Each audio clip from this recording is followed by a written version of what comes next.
તહેવાર હોય કે બાળકોનું વેકેશન, આપણે અવારનવાર આવું નમકીન તો બનાવતા જોઈએ છીએ.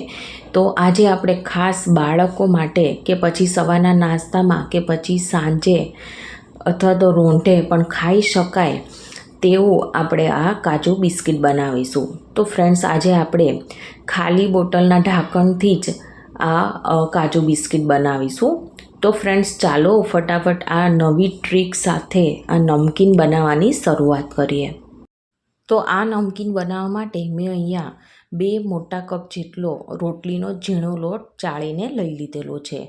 તો હવે આપણે તેમાં સ્વાદ અનુસાર નમક અને તેની સાથે સાથે આપણે 1 ચમચી જેટલો મરીનો પાવડર એડ કરીએ.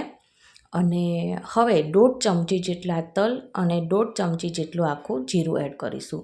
તો ફ્રેન્ડ્સ, આમાં તલ અને જીરાનો ટેસ્ટ છે ને ખૂબ જ સરસ લાગતો હોય છે. જો તમારી પાસે અજમા હોય ને તો અજમા પણ તમારે એડ કરી શકાય છે. અને હવે આપણે મુઠ્ઠી પડે તેટલું આમાં ઘી એડ કરીશું.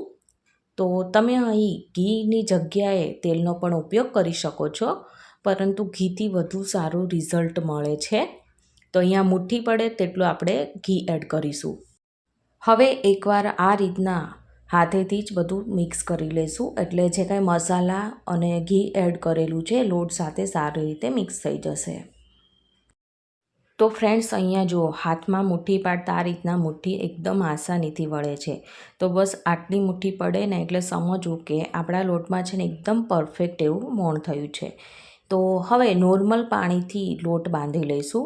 તો આપણે જે પરાઠા અને પૂરી માટે જેવો લોટ બાંધીએ બસ તેવો જ આ લોટ બાંધીને આપણે તૈયાર કરવાનો છે. તો આવી રીતના થોડું થોડું કરીને પાણી એડ કરતા જવાનું અને લોટને આ રીતના મસળીને બાંધતા જવાનું. થોડી વારમાં તો એકદમ સરસ એવો લોટ બંધાઈને તૈયાર થઈ ગયો છે. તો ના બહુ ઢીલો છે ના બહુ કઠણ એવો આપણે જે પૂરીનો લોટ બાંધીએ તેટલો સરસ આ લોટ બંધાઈને તૈયાર થઈ ગયો છે. તો હવે આપણે અડધી ચમચી જેટલું તેલ એડ કરીને 1 મિનિટ જેટલું ફરીવાર આપણે મસળી લઈએ. લોટ સરસ એવો મસળાઈ ગયો છે. તો હવે આપણે એક ડીશથી ઢાંકીને તેને 15 મિનિટનો રેસ્ટ આપીશું અને પછી જ આપણે આમાંથી આગળની પ્રોસેસ કરીશું. 15 મિનિટના રેસ્ટ બાદ હવે આપણે ડીશ ખોલીશું. તો ફ્રેન્ડ્સ, અહીંયા જુઓ, એકદમ સરસ એવી આ લોટમાં કૂણ આવી ગઈ છે. તો એકવાર હાથેથી આ રીતના લોટને મસળી લઈશું. હવે એક આમાંથી મોટો લુઓ લઈ લઈએ અને આ રીતના 2 હાથ વચ્ચે રાખીને તેને આપણે એક રાઉન્ડ શેપ આપીશું. અને તરત જ હવે પાટલી ઉપર લઈને તેને એક મોટો રોટલો આપણે વણી લઈએ. અને તેની થિકનેસ છે ને અહીંયા બહુ પતલી નથી કરવાની, અહીંયા જાડી જ રાખવાની છે. તો અહીંયા મેં એક રોટલો તો વણી પણ લીધેલો છે. તો અહીંયા જો કેટલો જાડો આ વણાઈને તૈયાર થયો છે. હવે કાજુ બિસ્કિટ બનાવવા માટે મેં અહીંયા આપણે બાળકોની જે દવાની બોટલ હોય તો તેનું ઢાંકણ અહીંયા મેં 2 થી 3 પાણીએ ધોઈને પછી લીધેલું છે.